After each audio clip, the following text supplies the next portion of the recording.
যুবতীরা কর্মহীন হয়ে গ্রাম বাংলায় গোটা ভারতবর্ষের রাস্তায় রাস্তায় আজও ঘুরছে।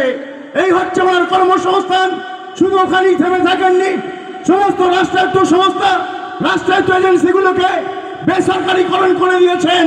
শিমুলিয়া ২ নম্বর অঞ্চলে তৃণমূলের উদ্যোগে একটি কর্মী বৈঠক অনুষ্ঠিত হল পালিশগ্রামে। উপস্থিত জেলা পরিষদের সভাধিপতি ও বিধায়ক অপূর্ব চৌধুরী। পূর্ব বর্ধমান জেলার মঙ্গলকোট ২ নম্বর ব্লক তৃণমূল কংগ্রেসের উদ্যোগে শিমুলিয়া ২ নম্বর অঞ্চল তৃণমূল কংগ্রেসের সহযোগিতায় দলের সংগঠনকে মজবুত করার জন্য কর্মী বৈঠকের আয়োজন করা হয়। মঙ্গলকোট ব্লক তৃণমূল কংগ্রেসের উদ্যোগে প্রতিটা অঞ্চলে কর্মী বৈঠক অনুষ্ঠিত হবে বলে জানিয়েছেন মঙ্গলকোটের বিধায়ক অপূর্ব চৌধুরী। বুধবার শিমুলিয়া ২ নম্বর অঞ্চল তৃণমূল কংগ্রেসের উদ্যোগে পালিশগ্রামে অনুষ্ঠিত হল কর্মী বৈঠক। পাশাপাশি তৃণমূল সমর্থকদের উপস্থিতি লক্ষণীয়। এদিন এই বৈঠকে উপস্থিত ছিলেন পূর্ব বর্ধমান জেলা পরিষদের সভাধিপতি শ্যামাপ্রসন্ন লোহার, পূর্ব বর্ধমান জেলা তৃণমূল কংগ্রেসের চেয়ারম্যান তথা মঙ্গলকোটের বিধায়ক অপূর্ব চৌধুরী, মঙ্গলকোট ব্লক তৃণমূল কংগ্রেসের সভাপতি ধ্রুব ভট্টাচার্য, পঞ্চায়েত সমিতির সভাপতি শান্তনা গোস্বামী, মঙ্গলকোট পঞ্চায়েত সমিতির মৎস্যের কর্মাধ্যক্ষ সৈয়দ বশির, ক্ষীরগ্রাম অঞ্চল তৃণমূল কংগ্রেসের সভাপতি মুকুল শেখ ও শিমুলিয়া ২ নম্বর অঞ্চল তৃণমূল কংগ্রেসের সমস্ত নেতৃত্ব।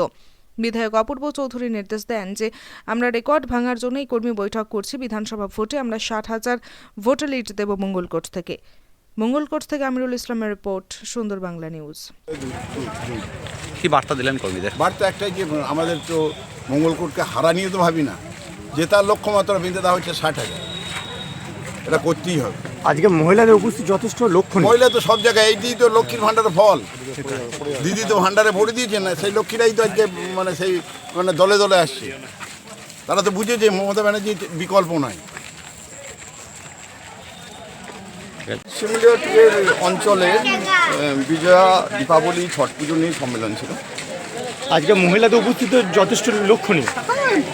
বরাবরই আমাদের মা বোনেরা মিটিং মিছিলে আসেন। এই অঞ্চলের এটাই একটা বৈশিষ্ট্য। কি বার্তা দিলেন আজকে মূলত? বললাম, শুনলেন তো আপনারা, তো সবই শুনলেন বক্তব্য। মমতা ব্যানার্জি তৃণমূল কংগ্রেস সারা পশ্চিমবঙ্গের বিকল্প কিছু নেই।